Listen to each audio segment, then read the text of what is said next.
name's Brett Schneider. I'm from Wow Window Boxes, and I'm here today to tell you a little bit about how to plant your own window box. First, I'd like to talk to you about the actual window box and the window box selection. I like to see people buy window boxes that are at least 8 inches in depth from top to bottom. This allows for more soil, and in general, the more soil, the less watering people have and the more room the plants have to grow. Another important part of window box selection would be the drainage. I like to see people buy window boxes with drainage holes along the front. This allows the water to drain out and away from the house. You don't want to get window boxes that have drain holes on the side because they can run down the house and actually stain the house. You want to make sure that your window box is made of a non-rotting material. I like PVC. So now we can talk about plant selection. I like to see people use plants at least 6 to 8 inches in size. When selecting plants, I like to think of things in 3 things: the thrill, the fill, and the spill.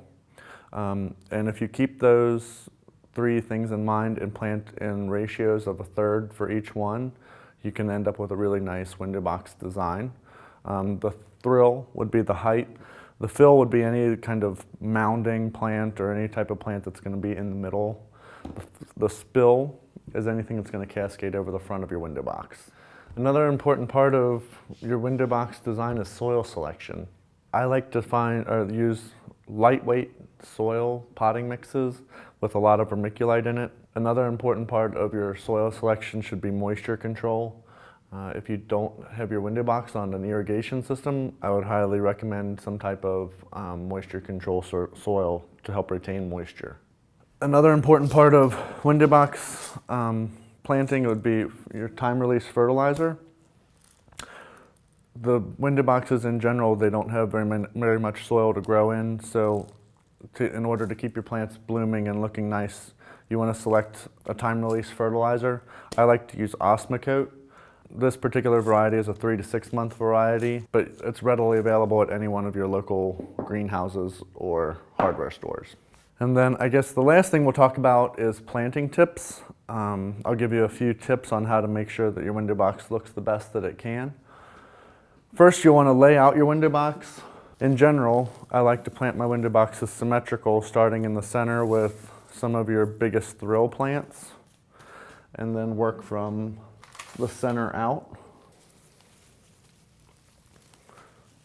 And when planting a window box, don't be afraid to compact the plants in the box to make sure that they fit. And you want to make sure that the box looks full and lush.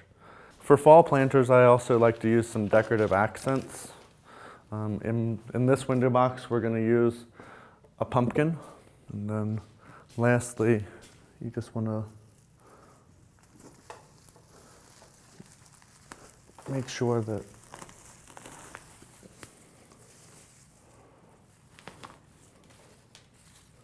you fill in any of the holes.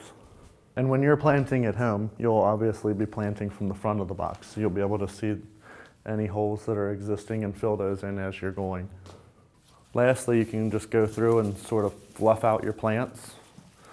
You can make any kind of adjustments by just tucking down or pushing down on the root ball. For more examples of Wow Window Box designs or seasonal designs, visit the Wow Window Box website at wowwindowboxes.com, or you can find us on our Facebook page.